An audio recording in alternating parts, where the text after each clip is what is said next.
Welcome, fam, to another episode of Breaking Impossibilities. Today's guest is proof that rock bottom isn't the end, it's the ignition. My man has 20 months clean and sober. He's a father of four, and he was a part of the chaos, arrest, addiction, and almost lost everything, but he continued to keep fighting back.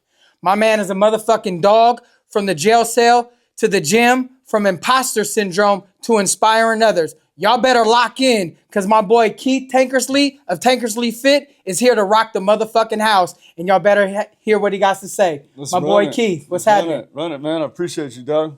Appreciate you. Yeah, so my name is Keith Tankersley. Like you said, I run a Tankersley Fit. It's a fitness. I'm a fitness coach. I inspire people, teach them to get sober, and I do it through fitness, nutrition, and mindset, man.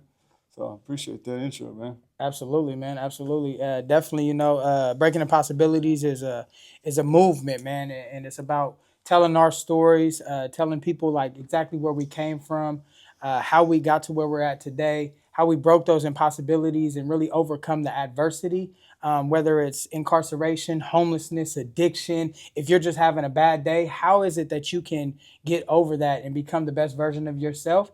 And man, you have a phenomenal story, man. But first, I really want to tap into exactly where you at today. Tell us a little bit about Tankersley Fit and what got you there. So what Tankersley Fit started? It started during COVID, man. So it started when all the gyms shut down. Okay. And I knew this pro that trained people. He's stepping on stage all the time. He was putting a lot of people on stage.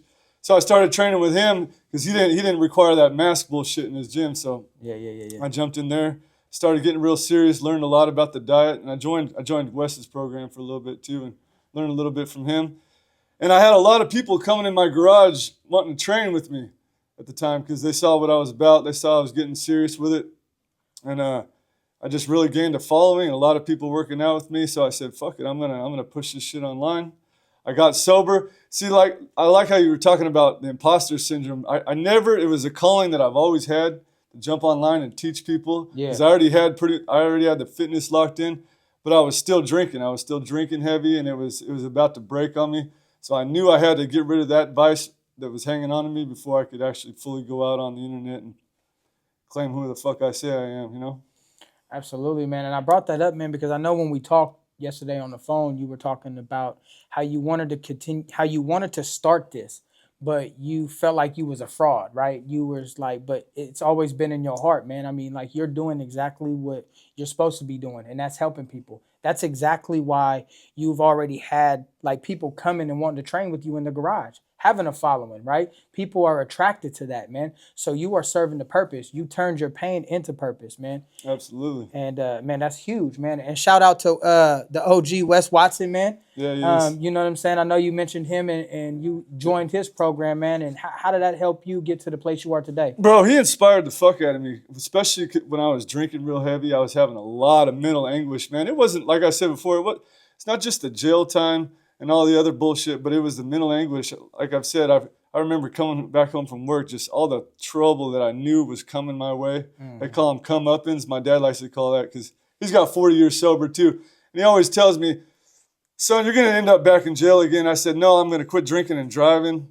I won't do that anymore." He goes, "I don't give a fuck. You're still going to be back in jail because of the lifestyle that you're living." So I was watching Wes, man, and Wes was hitting a lot of points that were happening in my life. Yeah. And it related a lot with me, like it does many people who are deep in their addiction, you know, and he helped me be honest with myself.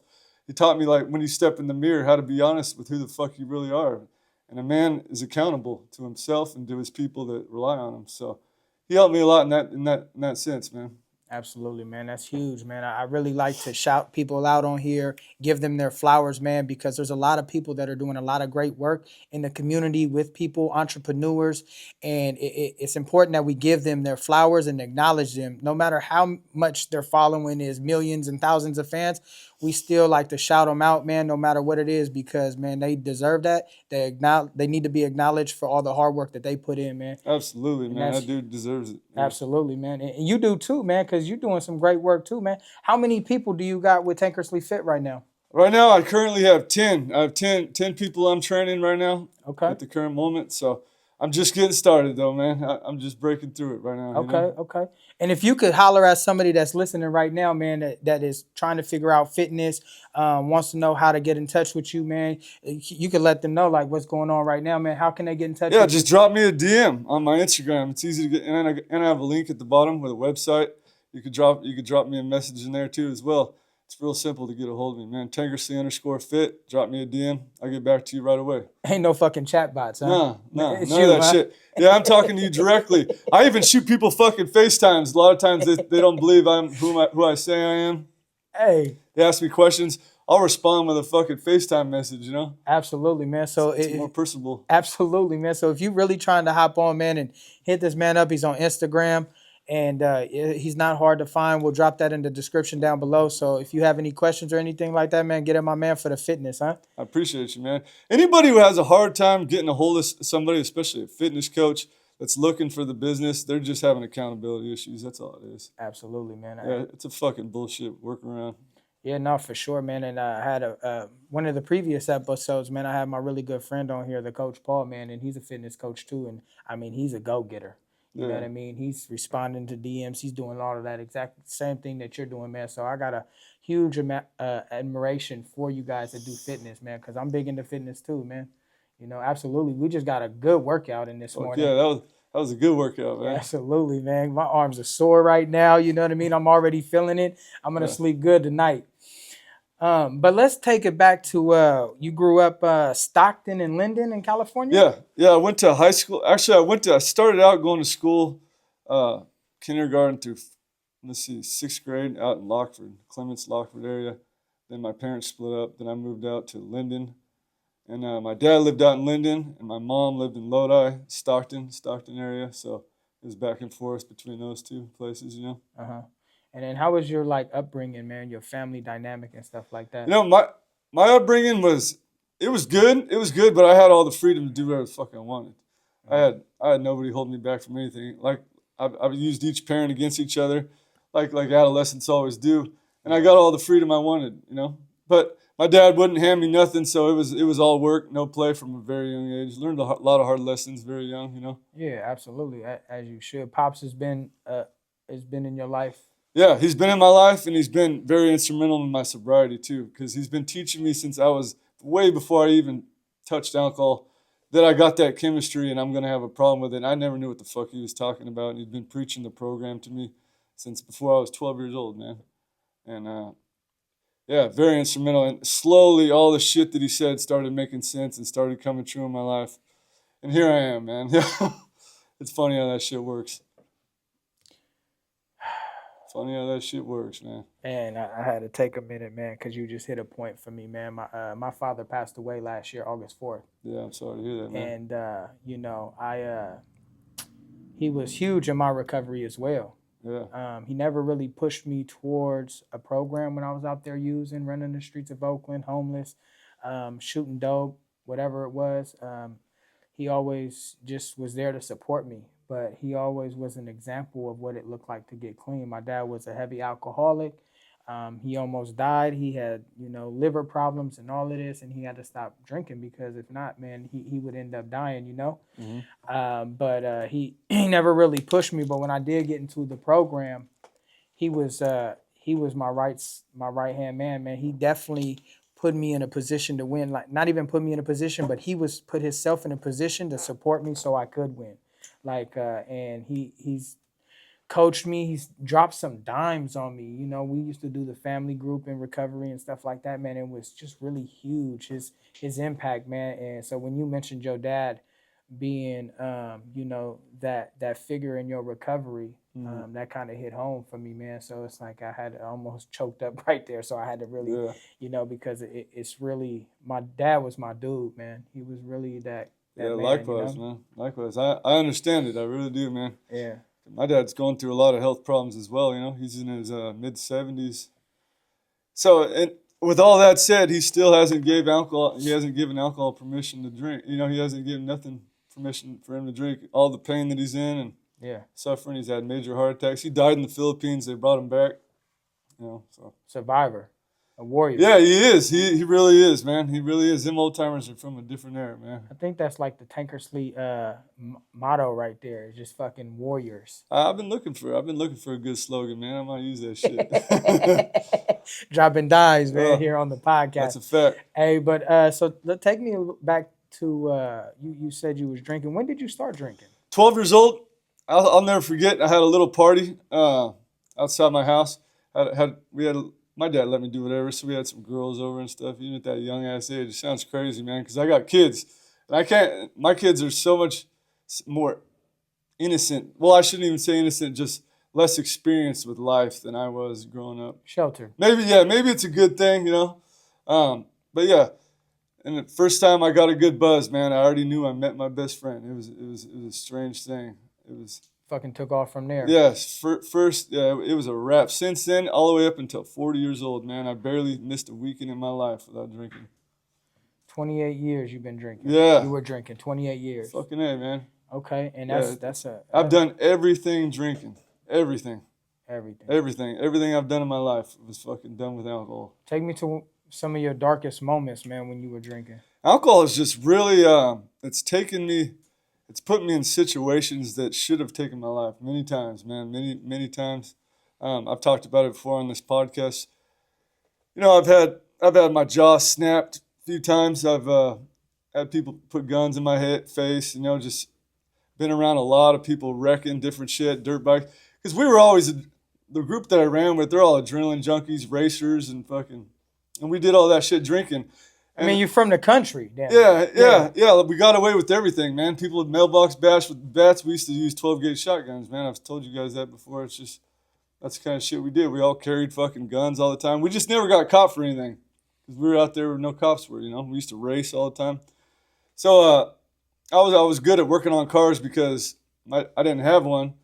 And the one that my dad did give me was a piece of shit. So we all had to learn to work on shit all the time. Every time they broke down, we had to work on shit constantly. So I got real handy with construction, working on my shits because that was the only way for me to get around. If I wanted to go see my homeboy down the street, I had to have a pair of wheels, man, because it was a few miles away, you know? Yeah, absolutely. And so that's good, man. You learned a trade at a very young age. I mean, you've probably learned how to really work at a really young age. Absolutely. Just coming up and being able to do that. The only pretty much vice was probably the drinking, right? Yeah. Took you to a lot of different places. I like to call it the deep dark depths of hell, where anything addiction could take us, from incarceration to the lonely pits of life where we're just sitting there and we don't even know. Like I remember a time where I was sitting outside of somebody's home and I was really looking to like come up off their work truck. And I was sitting there and I just was like seeing this person come out at 5 o'clock in the morning. And I didn't really understand that concept, but I was sitting there like, man, how do I get that? How do I get that? Like, I am so like strangled by the disease of addiction. I'm so strangled by this lifestyle of crime and, you know, this gangster shit, right? Stealing cars to sleep in and being homeless and doing all this. And I just didn't know how to get away from that. And when I seen this dude, he came out, I was so high where I wasn't even able to get out and, you know, hit the lick, so to speak, right? Get the tools or get the whole truck, because I was tweaking in the car. And when dude came out like 4:30, 5 o'clock in the morning, I was like, damn, how do I get like that? Like, I'll never be like that. I'll never be like that. There's nothing, I don't even know how to get there, you know? Yeah. And that was a point in my life where I was just like, damn, man, am I going to be like this for the rest of my life? Am I going to be sitting here shooting dope for the rest of my life? And it's deep. Little do I know, man, I'm sitting here, went from homeless to homeowner, full-time employee. I'm waking up at 4:30 in the morning, going to the gym. You know what I'm saying? It's all God's timing, man, you know? Yeah, so it's like, what was a moment like that for you? You know what I mean? When you were drinking? Yeah. Well, for me, I've always had the ability to make money, man, because one thing that I've always been in love with is beautiful women, man. And I knew women don't like broke motherfuckers. So I knew I had to, and I come from a family that hard-ass workers. My grandmother was hard-ass worker. So I just always was working, man. Yeah. Yeah. When I dropped out of high school, I was hanging sheetrock, framing houses. So my problem was the lifestyle that I was living, drinking and being around these kind of people, I was hanging around a lot of bikers and rough cats.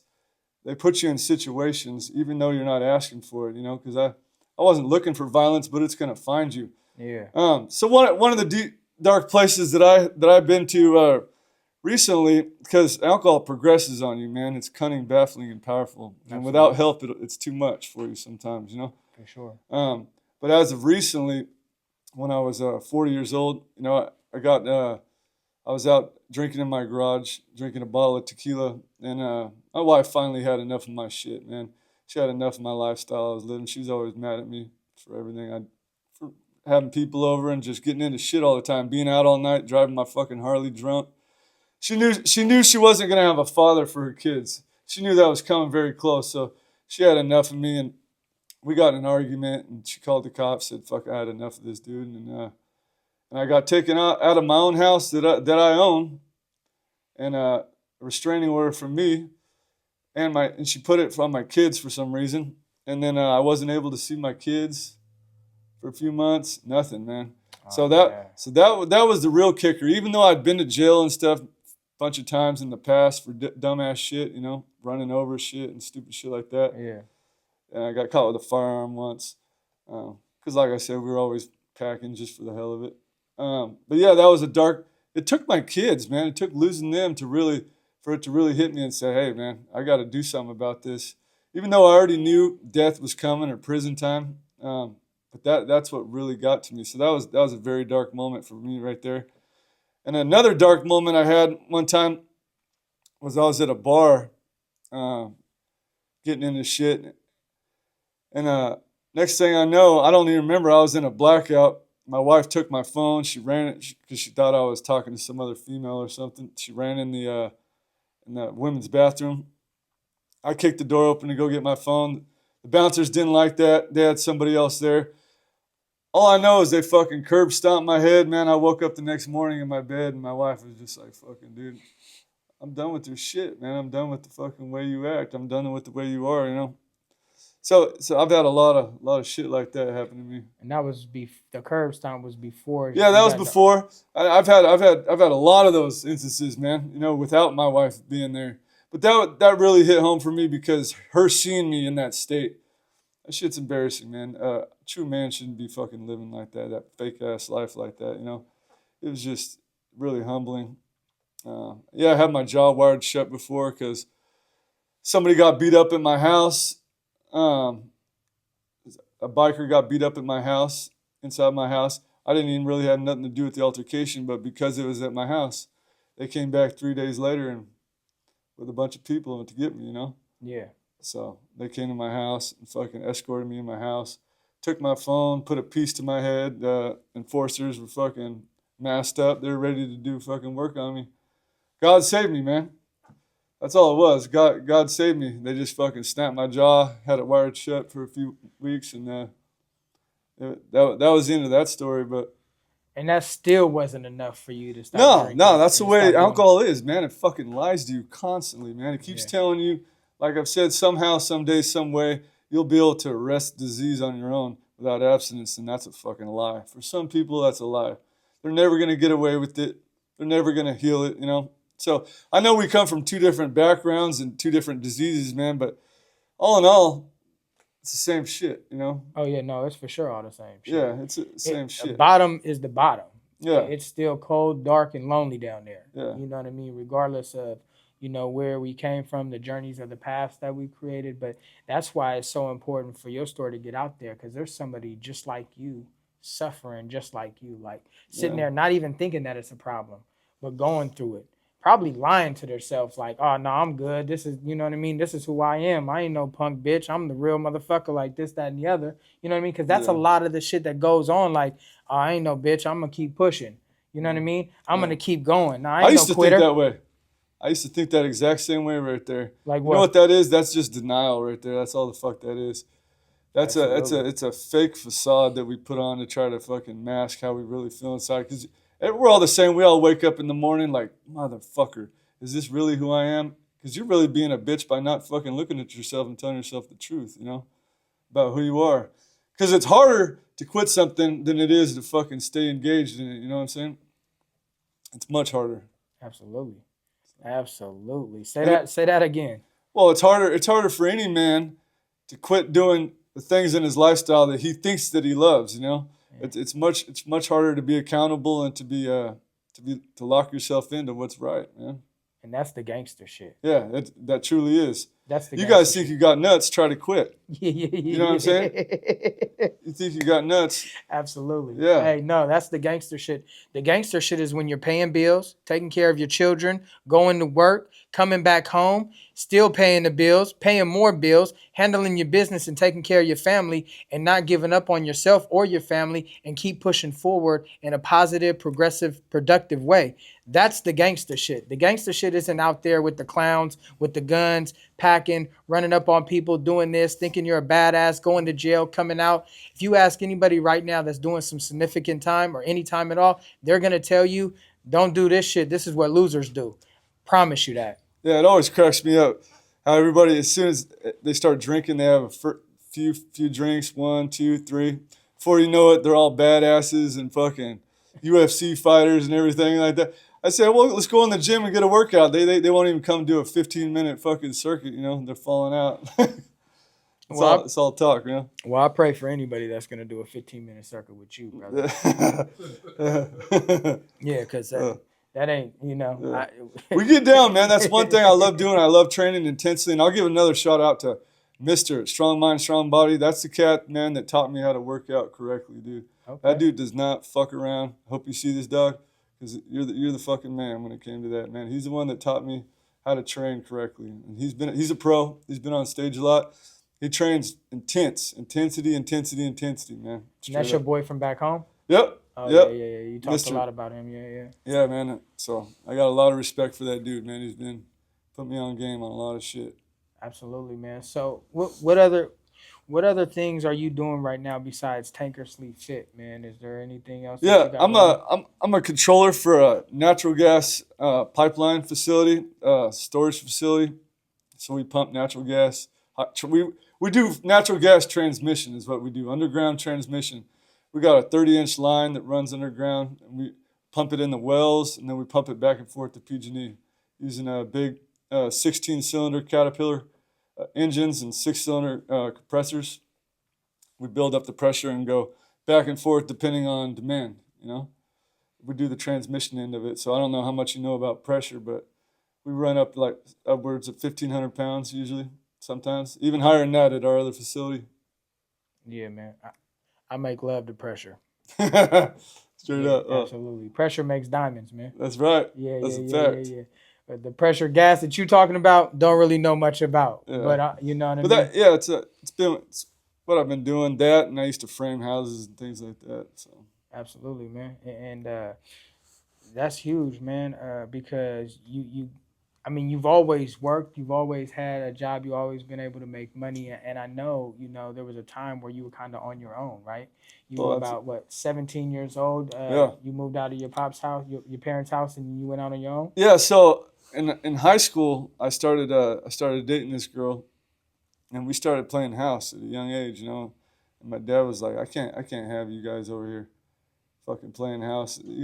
We were doing that shit at 14, 15 years old, He's like, you guys are kids, man, living in my house like that. And my mom said the same shit. I tried going to my mom's, and she accepted it for a few weeks, and she was like, nah, you got to do something about that. You can't be living here like that. Oh, moms and pops had a conversation probably, huh?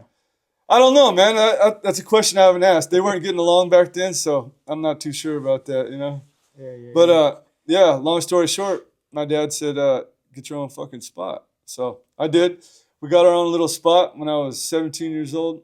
Got a little duplex apartment, and I ended up living with her for a while. And from there, I love to surf, skateboard, snowboard, all that shit. And I've always wanted to live on the beach. So one day I said, my homeboy moved down to Pismo Beach. I said, he's like, you want to come down here and live with me? I said, yeah. So I told my girl at the time, I said, you could stay here or you can come with me, but I'm going to take off down there, and it seems like a better life. So I took off down there, and I started, I was spraying bed liners, living with him. He's a crazy alcoholic, full-blown alcoholic like me. But he works his ass off, you know. Yeah. Irish dude, you know. I still ride Harleys with him to this day. Okay. And yeah, I was living down there and just working my ass off, and she started going to Cal Poly down there. So that's where I ended up for a while. So she came down there with you? Yeah. Oh, nice. Yeah, she took off down there with me. That's good, man. And so it's just no matter where you went, alcohol was always there. Oh yeah, 100% everywhere, man. Yeah. So you've always been with the only person that, I mean, you've been there with your worst enemy the whole time, your whole life. Absolutely, and I put myself around high functioning alcoholics, full blown high functioning alcoholics, because I never respected a dude that wasn't making money. So I always made sure I put myself around people that are making money, but I wanted excitement, man. Yeah. And excitement, extreme excitement comes when you're fucking doing certain things and you're drinking at the same time. You know, it's all gas, no brakes, everything that we fucking did. Mm-hmm. So it's always been that way. Yeah, and also just a little background on him. The guy I was living with, he was a flat track racer. So we was all, you know, it was, and the dunes were right there in Pismo, so it was dirt bikes and fucking surfing. I thought I was just having a good time at the time, you know. Yeah, man, Pismo is not, I haven't been down there yet, but I know it's fucking, it's where everybody goes to quad, dirt bike, and all of that stuff, man. Yeah, we were just surfing and getting fucked up, bro. That's what I did, and listening to music. And how old were you when you were down there? I was 20 to 23 about, and we split up, and I moved back to Stockton. I moved in with my grandmother, of all people, for a little while, for a few months, for about 5-6 months. Then I got another job spraying bedliners here in Stockton. And after you moved down there, you came back up here and lived with grandma? Yep. And that was a low point in my life. You know, I was hurting from my first love, losing my first love. So I thought, you know, this is one of the best lessons I ever learned. But what happened there? Oh, we just split up. She found another man. You know, it happens to all of us. You know? Oh, yeah. Yeah, so. That shit hurts, man. Hell yeah, it does. The first one? Yeah. Oh, man. Yeah, that was the first love, man. That right there, you'll never want to feel that again. Nope. Never feel that again. It changed how I act toward women since then, man. Oh, absolutely. Yeah. It's like when somebody gets shot, right? And this is an analogy I use. When somebody gets shot, they'll never be without a gun.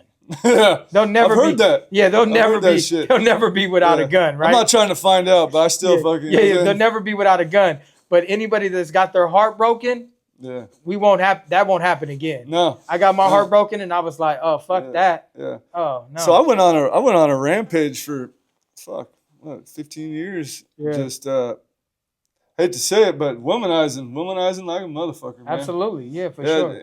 People turned me into a womanizer. I just built up a wall, and I didn't give a shit anymore. Everybody that I dated. Yeah, I mean, you're definitely not the only one that has happened. Like that have gone down that path. Yeah. I mean, obviously, because that shit happens. Like, I am so protected of my feelings and my heart that it takes me a minute to even trust somebody. Oh yeah. Right, because I've been betrayed so many times. I've been people have gotten over on me, taken advantage of me. You know, women lying to me, this, that, and the other, and it's like I'd be in a relationship for a while where it'd be going good, right? But once I get that feeling like, oh, you dissing me? Oh, you treating like I ain't no punk? Like, okay, well, I got this. I got someone on the side anyways. You know, she's just waiting. You know, and that's how a lot of my addiction. That's where my addiction would take me to. Is just like, nah, I'm not gonna get my heart broken anymore. You know? Yeah, I think every womanizer had their heart broken, turn them into that shit. Facts. Yeah. Oh, absolutely. Every time. Yeah. No, for sure. So, okay, that's that's definitely a point too, where it's like, well, fuck, like, and you get this feeling inside of you where it's like you get this. I like to call it like this big ditch. It's a hole that like you feel like, I mean, nothing even matters, and then it just kind of starts to spiral downhill. I'm sure the drinking was even more heavier. Oh yeah, but it goes hand in hand with women, you know. Yeah. Drinking and fucking hanging out with women. That's what I love to do. Fucking. Absolutely. And then so you moved out here with grandmas, and then what happened after that? So I moved out here with grandmas, and then I, like I said, I got a job spraying bedliners for a while. Met my homeboy that was a carpenter, so I started framing houses with him. I did that for a few years. doing construction remodels and things like that. I've always been heavy into construction, back and forth. And then I started where I'm at when I was 27 years old. I was out there. It was like 110 one day. I was out there putting underground conduit in for electrical because I did electrical. I was doing electrical for a while at this plant, and these cats were standing around watching me. I was like, "How the fuck do I get a job here, man?" Yeah. You know what I'm saying? And he's like, "Apply." So I got a job there when I was 27 years old, and then I started working there and doing natural gas, man. So I've been doing that ever since, bro. It's for work, and my work's been very gracious to me. They've gone through a lot of shit with me. I've been to jail a few times, and they've worked around it with me, man. So It's a God shot. yeah, it is. It's God. It is a God shot, and I've grown up there. You know, it was kind of a family for me there, man. To be honest with you, there's a bunch of good dudes there that I respect, man. And that's what that's really what helps me as well, continue on. Like when I first walked into the rooms or Narcotics Anonymous, it was a family environment, everybody hugging me, so I was like, oh, I know I'm in the right place. And then every job that I've worked at and that I've kind of like progressed and elevated and continued to move up the ladder, it's always a family environment. And that has to do with going back to when I was younger. For me, it was like moms and dad was split up. Dad lived over here, moms lived over here. I was mostly with moms. Moms in and out of prison. Being with my grandma a lot of the time, but the family dynamic was never really there. I had a lot of open space for me to do whatever I want. I basically did whatever I want at a very young age. Like I had no oversight or supervision. And then my mom gets out of prison and then she tries to tell me what to do, but she's like laid back because she's feeling guilty because she keeps going to jail. So she probably doesn't feel like she could tell me what to do. So it's like anytime I get to a place where it feels like family or there's just genuine love, like I'm so much more invested because of that. Like, oh, bam, that really grabs at me. So I know exactly what you're talking about with your job, man, because that's important. Men need that shit, man. We need that brotherhood, and we need motherfuckers that really care about, our best interest. Yeah, A lot of people got fake friends. They just want you there for the entertainment, man. absolutely. They just want somebody there to fucking talk to when they're using or when they're drinking. Yeah. A real motherfucker, he'll point you in the right direction and tell you the truth, A lot of people won't tell you the truth because they don't want to see you do better, man. That's just a fact of life. And what would you be able to tell a man right now that's probably going through that right now that doesn't even understand? Yeah. Well, accountability. People have a problem being, like I've said, honest with themselves, man. Somebody who's going through what I went through, man. You have to be able to look in the mirror and be honest and tell yourself the truth about where your shortcomings are in life. And you got to get with somebody who's been through some shit and have him explain to you how to get sober, how to be accountable, what steps you need to take, where you need to go, with the people that you need to put yourself around.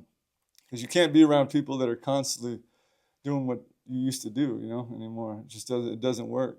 You got to change your people, places, and things off top. Yeah, you have to. You know what I mean? You have to. So can't pump shit and not get shit on you, man. That's the way it works. Facts. Those are absolute facts right there. Yeah. So you started to work at the company that you're at now when you were 28 years old, still drinking, still working, going in and out of jail. They're working with you. What would and then fast forward to you said that you told me that you were on your way to Cabo and you were arrested? No. Oh yeah. No, I was on my way to Cancun. Cancun. This was in November, just last year, man. Yeah. Before Tankersley Fit or after? No, it was after Tankersley Fit. I was sober. First time I ever been to jail sober. It was fuck. You know what's crazy about that, man? I was in jail. Everybody's telling their stories, what they did and shit. Yeah. And I'm just sitting there like, I can't believe this shit. I was like, and they asked me, and I was like, I don't even know what to say to you guys, bro. But you know what? I felt like a presence of God. I felt empowered, and I was fucking doing burpees in the cell. They're like, what the fuck are you on, man? What's wrong with you? And I just felt good because I knew I was living correctly, and I knew I was in there under false pretense, and I didn't really give a fuck, bro. I was kind of laughing underneath, just thinking to myself, I guess this is just a life test, man. Just another test put on my plate because, different levels, different devils. Tyson talks about that shit all the time, if God begins to favor your lifestyle and how you're living, the devil will too. That's the truth, man. Demons are coming for you. I believe in the spiritual world. It's as real as fucking me and you talking here today, bro. Facts. For So, sure. so everything we do pushes or pulls on a different side in the spiritual world, you know.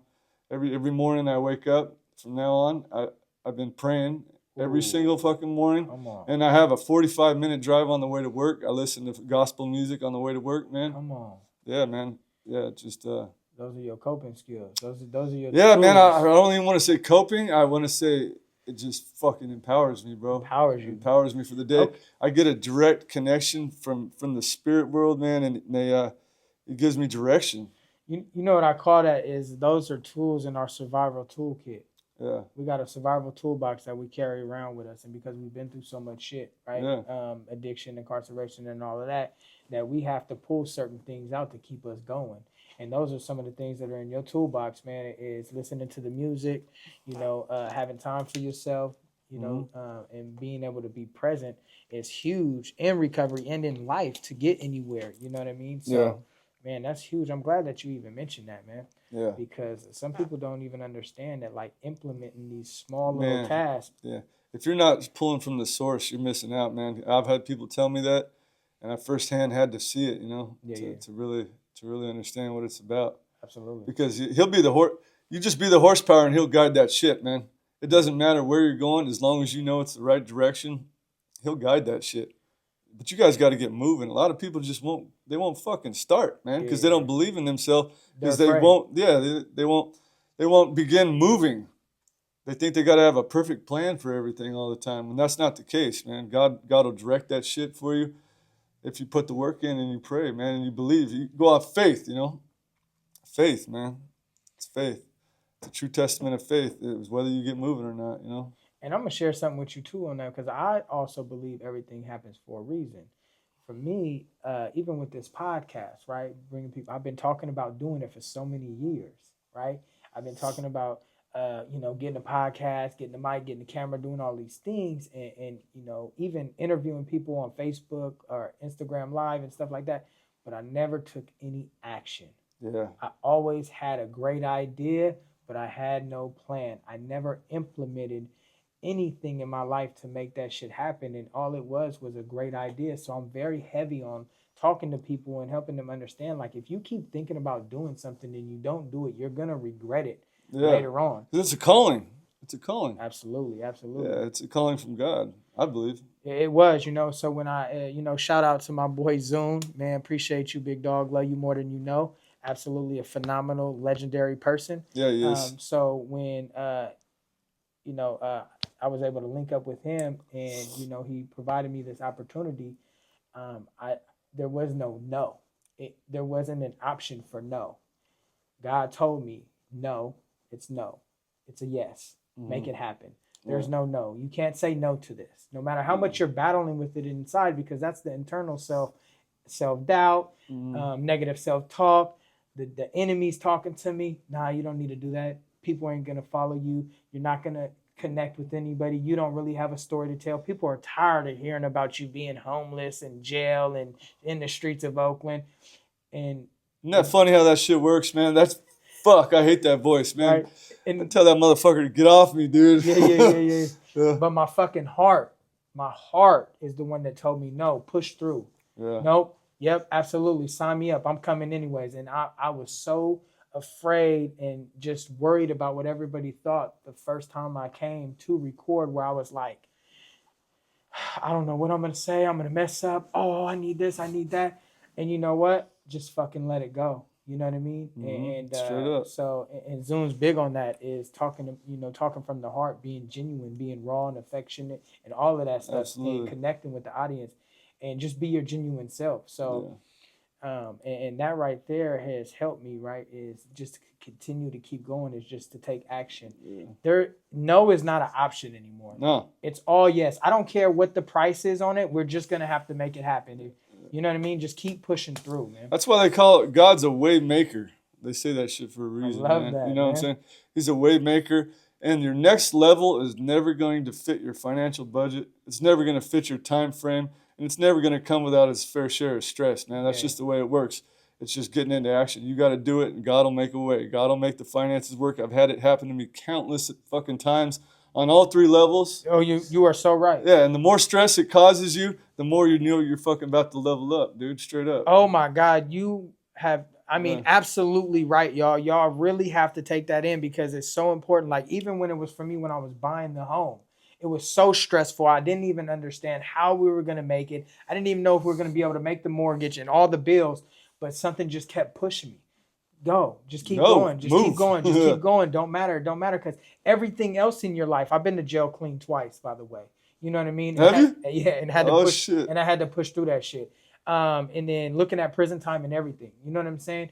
And God has always made a way because I'm always doing the right thing. I continue to do the right thing. I'm not living that life no more. So anytime you're doing the right thing, the right things are going to happen for you. Absolutely. Sometimes you have to face the music to hear the fucking song. So if you're not willing to take those steps, you are going to be, you're holding yourself back. There's nobody that's in your way but you, because God is going to make a way. So with you said that just sparked something because it's like, if we don't do these things, like, they're not going to happen. And I was afraid, financial stress. I deal with that. That's some of the shit that I worked on in my steps was financial insecurity. You know what I mean? I'm scared to being broke. That's why I hold on to money and I'm afraid to take risks and stuff like that because I've been broke all my life. So I don't, you know what I mean? I don't want to be back there again.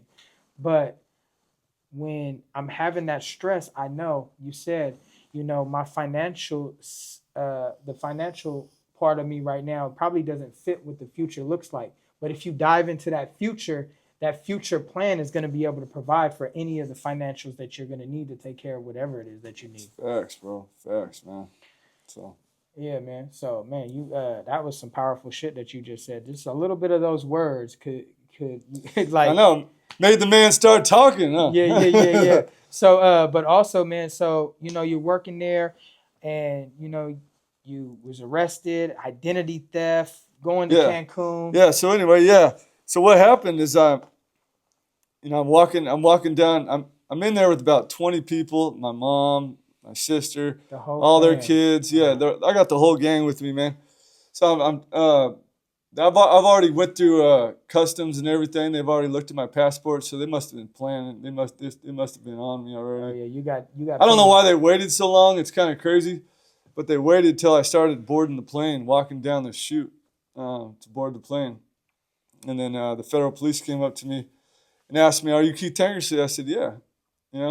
The one and only. Yeah, and then they tell me you're not going to be making this flight, and I was like, "Whatever you got, it's a mess up. It has nothing to do with me." I said, "My shit's all clean. I'm sober. I got nothing going on, that I could be arrested for." They said they double checked you. They said, "No, it's you." So they arrested me right there, cuffed me up, fucking walked me back out through the chute in front of everybody. Everybody's screaming and yelling, asking what the fuck was going on. I didn't even know. They took me in the little cell that they got in there and trying to figure out who I am, and they keep saying it's me. So San Mateo PD comes and picks my ass up.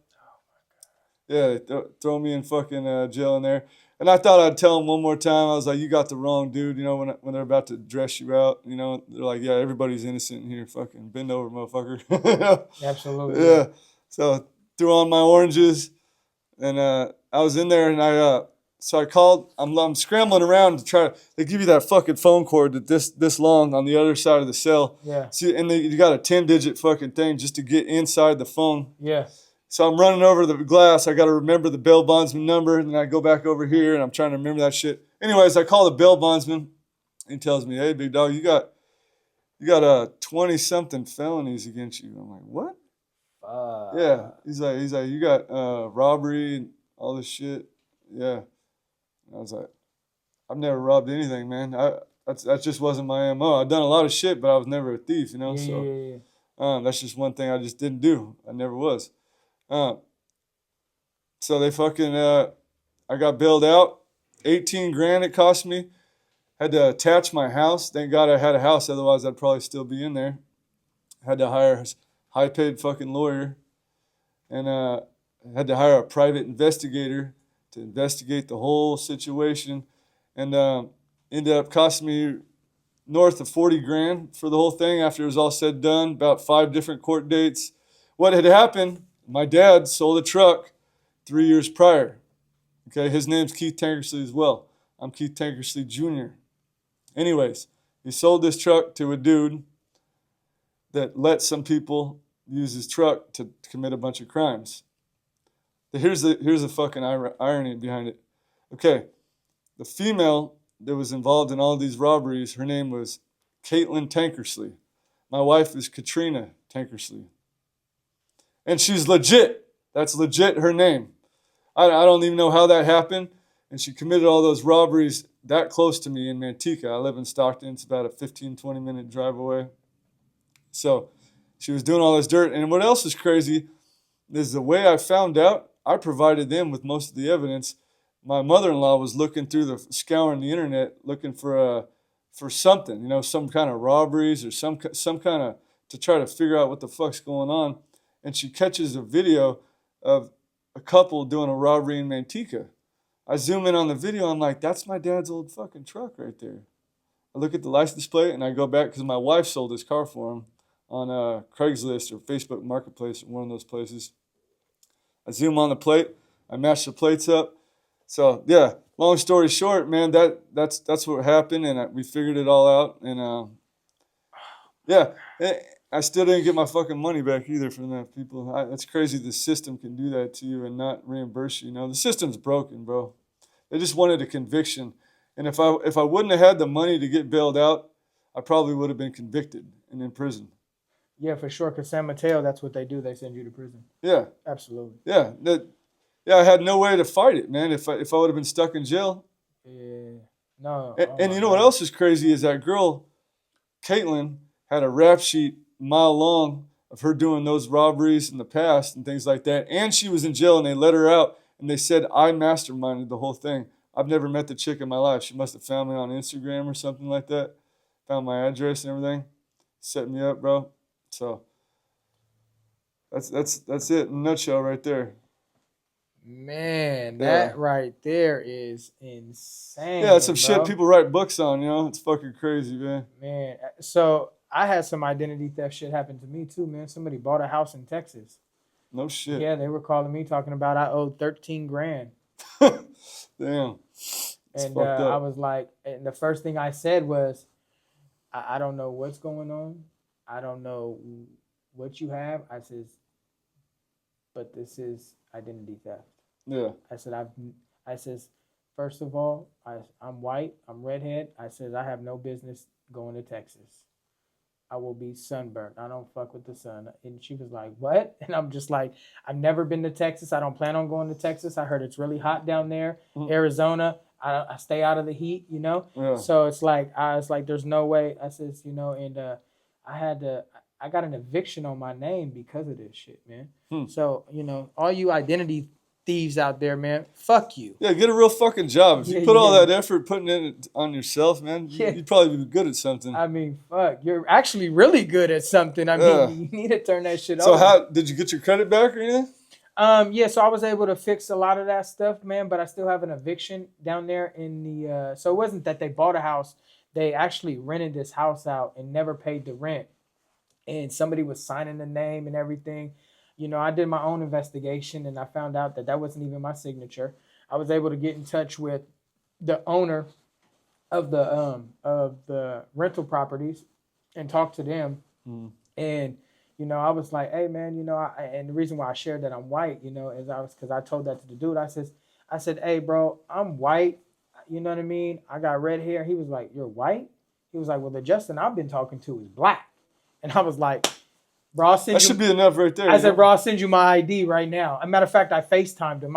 He was like, okay, we need to figure this out. But they still haven't been able to reverse the eviction. So I'm actually in talks right now to figure out how we can get that fixed, you know? Yeah, it's a process, man. Yeah, because at this point, I'm ready to sue everybody. Yeah. You know what I mean? You put me through a lot of hardship and shit, and it really hinders you in a point in your life when you're trying to scale. You know what I'm saying? Yeah. Like, oh, you got this, and this, and it's just like that ain't even me. So I'm getting calls all the time. I gotta stay with my identity locked at all times. Yeah. You know, and for me, that's just karma. You know? That's kind of what I chalked it up to, man. I was Yeah, like, it's all the karma. shit that I got away with. I guess it was my turn, man. Yeah, yeah, yeah. I guess it was my fucking turn. Yeah. And then so I know that happened right after you got clean and sober, man. But I kind of want to rewind back. You know, your wife called the police on you, ended up going to jail. The kids left, wife left, and that was the turning point for you, huh? Yeah, they didn't leave. I had to leave. Oh, So you had to leave. yeah, I Okay. had to leave. So crazy story about that too. Is my homeboy Scott. He used to be my boss. He taught me how to frame houses and stuff like that. He just wrecked his Harley, man. Drunk. He's actually who I got sober with. He just wrecked his Harley drunk. Should be dead. Got a hole in his head. There was a girl on the back, snapped her leg. Oh my God. So yeah, he's still going through that lawsuit right now. So he had a broken leg, snapped his leg in two pieces. Yeah. So I was living with him. He was going through a hard time at the same time, but he's one of them high functioning alcoholics. Always had fucking bank, but always getting into shit in and out of jail, and Yeah, for you sure. know, just living wrong. But yeah, so I was living with him, man, and we were just getting sober together. We were going to meetings all the time, and it was a blessing in disguise, is what it really was, bro. We were just able, and it was very painful, but at the same time, I knew I needed it. I knew I needed it, and I knew God put me in that position for a reason. And it was the best case scenario because there's much worse that could have happened to me, you know, on in many different ways, you know. So it really was a blessing. So I ended up moving in with him for a while, and the court released all the restraining orders and everything like that after I'd been apart for about 5 months. And they saw the way that I was living. I showed all my signatures for all my meetings that I've been going to, and that I've been taking it serious. And my lawyer knows the DA real well, and he had good things to say because he'd been watching my process, know who I'd been becoming. Yeah. And after that, I didn't feel that imposter syndrome no more, man. I came out online and I was like, fuck it, I'm going all in on myself. I'm gonna teach people how to not sabotage their own life like Come I on, man. was, you know. So yeah, so ever since then, man, I've just been preaching the word of sobriety and fitness and mindset and nutrition, man, because that's what saved me from myself and God. You know, all those things right there. Because a man has to have a mountain to climb, man. He has to have a mountain to climb. My wife always likes to tell me, she's like, you just went from one addiction to the next. I was like, well, and she almost complains about it and talks about, she reminisces on the old times. I say, hold on. You reminiscing on those times that you said and when they were in the moment, you couldn't fucking stand. You know what I'm saying? Yeah. So it's kind of funny how that happens. But yeah, it's my job now to get the message out there. And just for every man to know that life's not going to be easy, but it's going to make much more sense when you're sober. Cause everything makes much more sense because you're going into it with a clear mind, a sober mind, and even more importantly, a conscience that's clear, bro. A conscience that's clear, because that's the most fucking painful thing, is when your conscience is yelling at you every single morning, every single day, telling you what a piece of shit you are, because you cannot talk to yourself that way and make a man out of yourself. You can't. No. Your self-talk has to be on point, man, if you want to go anywhere in this life. That's why I say fitness is instrumental in that shit, because if you're fat, you ain't talking to yourself right. You're not. No. You're hating what you see in the mirror. You're talking Absolutely. down on yourself, and you're faking your confidence. You're faking it. No, for sure. I'm not talking bad about you guys out there, but that's just the reality of it. Same goes with any addiction. Yeah. Yeah, if you're a drunk, you're waking up in the morning with that pain. I know it because I hang around a lot of dudes, and once in a while when they get drunk and they get honest, they tell me, yeah, I can't fucking stand who I am, when they put their guard down and quit acting fucking hard all the time. Yeah. Because inside they're fucking screaming, bro. Absolutely, man. And it's funny how we, are in our addiction and we're going through this shit, and we're at a place where we're like, you talk to me crazy. I'm like, well, hold on, who the fuck are you, motherfucker? You're not about to disrespect me. But we're living with the person that's consistently disrespecting you. We're living with that same person that's constantly disrespecting yourself. And that's you. That's the one person that's whooping your ass, killing you, disrespecting you, calling you a bitch, all of that stuff is you. You're doing it to yourself. But if another man does that to you, you want to fight. But when it comes down to you, you're not trying to take no action. It never made sense to me. No. Yeah. You know what I mean? And working in recovery and the programs, it's like I used to tell, I was like, damn. I said, what if somebody was trying to kill you? What would you do? And they would be Bring like, the heat, dog. yeah, they're like, you already know what I'll do. No questions asked. I'm gonna get active. And I'm like, well, you killing yourself, so why don't you get active on that and change your life for your kids, for your family? Try to do something better, because if you don't do that shit, you're just gonna continue to keep killing yourself. And then what's your legacy gonna be?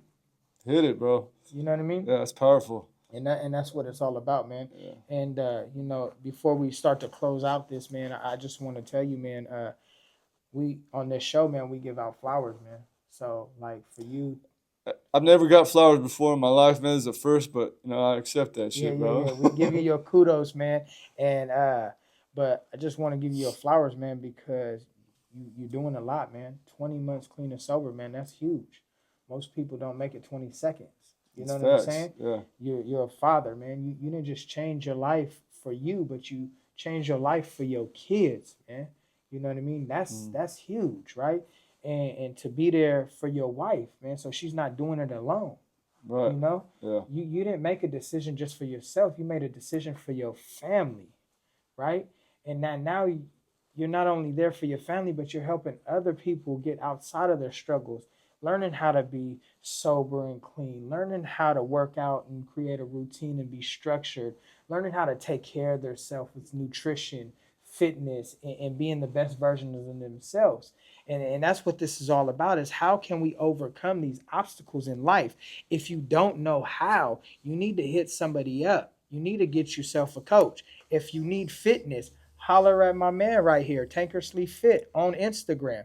If you need help with mindset or anything like that, man, you can hit me up. I mean, we're here to help you and engage with this. If you're struggling with addiction, with any mental health or anything like that, like just reach out, pick up the phone or call. I'm going to put a lot of links in the description for mental health, addiction, and all of that. Man, I'm going to even put the IGs in there. So if they have any questions, man, they could hit us up as well. I mean, because that's huge, man. We're not here for ourselves. We're here for you. We're here for the community, man. Yeah, like we were talking about yesterday, man. Part of this process is we have to give away sobriety in order to keep it. That's one of the rules in AA, man. And you got, you know, it's just the truth. You have to spread the message and help those out there that are suffering at their own hands. That's part of you becoming sober, is helping others out. That's the way God set it up. Absolutely. You know, so. Absolutely. Hey, man, I appreciate everything about you, bro. Absolutely, man. And right before we go, man, I just want to ask you, man, what does Breaking Impossibilities mean to you? So Breaking Possibilities to me is by definition, a man is accountable, like I've said before, man. And for me, breaking accountabilities is to be able to break through all those self-made barriers that we put on those self-imposed ceilings that we put on ourselves.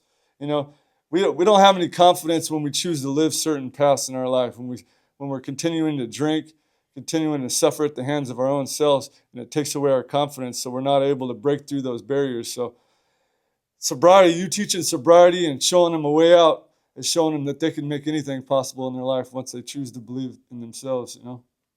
Ooh, that's it right there. Think that was better? So anybody out there struggling or anything like that, man, always remember this, man. Nothing is impossible and anything is possible. If you take that word impossible and break it down, it says I'm possible. You could do anything you put your mind to, because anything is possible. I can't even say it enough. Like, just continue to keep pushing, man. But I want to thank the viewers and the listeners and everybody, man. Hit the follow, the like, subscribe button. Let's get this going. Let's keep the movement going, man. I want to thank you again for hopping on this podcast with me, man. Anytime, bro. Appreciate this day, man. We had a phenomenal day. Continue to keep pushing, man.